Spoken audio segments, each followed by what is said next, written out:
Hello everyone, welcome again in your science class.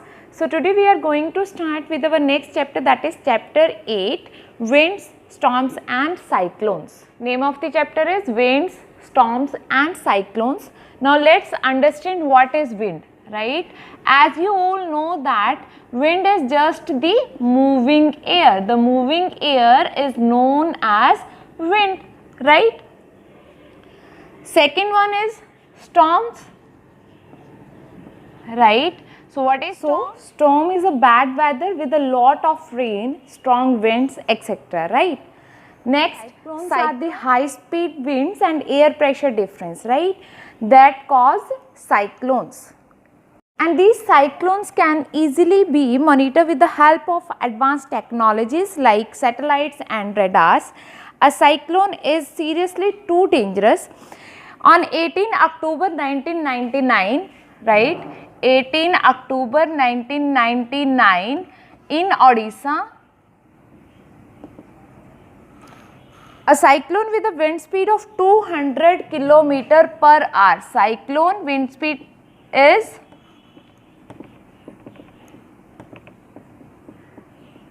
200 km per hour, smashed 45,000 houses and making 7 lakh people homeless.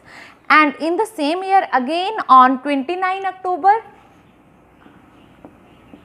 same year, that is 29 October 1999, here is again a cyclone occurred, and that cyclone occurred with a wind speed of 260 km per hour, right? Again thousands of people lost their lives. A cyclone affects many things like houses, transports, electricity supply, agriculture, etc. Right. So in this chapter we will learn in detail how are these cyclones formed and why are they so destructive, right? Before all of these, let's first understand about some properties of air. Air exerts pressure, and this can be easily understandable by our everyday experiences, right? As you know that if you ride a bicycle, right, and if the wind is coming from opposite direction, then it being difficult to ride a bicycle. Suppose you are riding a bicycle in this direction and the flow of air is in this direction, then it is being very difficult for you to ride that bicycle, right? And similarly, if you fly a kite in this direction and the flow of wind is from this direction, then it is not possible that you can fly a kite in this direction. You always fly a kite in the direction of wind, right? You can't fly a kite if the wind flows from the opposite direction. Both of these examples shows that air exerts pressure, right? One more example of this is that if you put a hot water in a plastic bottle, right, and if you close the lid of that bottle, then you will observe that the shape of the bottle changes.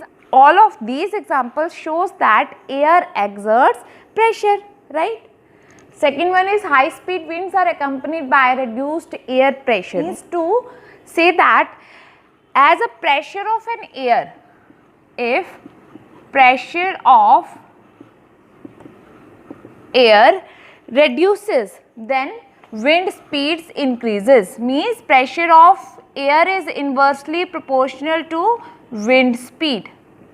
If the pressure of air reduces, then wind speed increases, and if the pressure of air increases, then wind speeds decreases, right?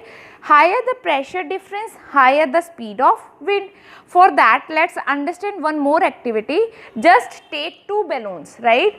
To understand this property, you just take two balloons and tie that balloons to a piece of road. Suppose this is a piece of road and just tie balloons like this.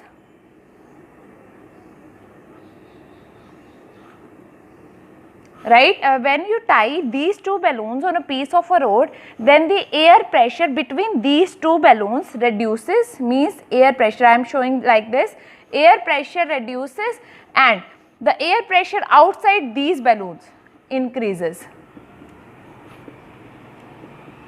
right? You can do this activity at your homes also. If you blow air in between these two balloons moves towards each other, right? Means higher pressure to low pressure, moves like this. You can observe by doing this activity at your homes. And one more activity to understand this concept, you can perform that activity at your homes again. For that, take a bottle and make a paper ball, but make sure that the size of a paper ball is smaller than the mouth of a bottle, right? Suppose this is a bottle,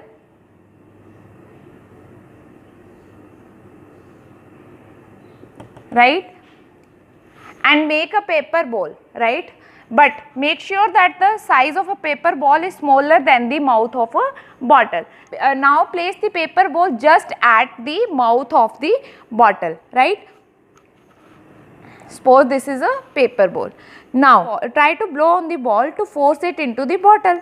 You will observe that paper ball will not go inside. This is because the pressure inside the bottle, I am showing like this, the arrow is in upward direction, it means the pressure inside the bottle increases when we blow air in this bottle, right.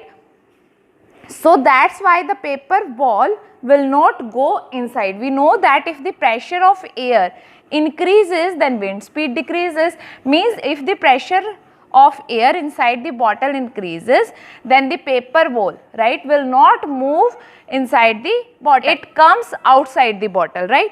So it's not possible to blow this paper ball inside the bottle when the pressure of air in the bottle increases, right. So both of these activities shows that more the air pressure, less is the speed of the wind, right. You can try both of these activities, right, activity of balloons and activity of this bottle at your homes, right. So this is all about your today's class, and next we will do in our next class. Thanks, have a great day.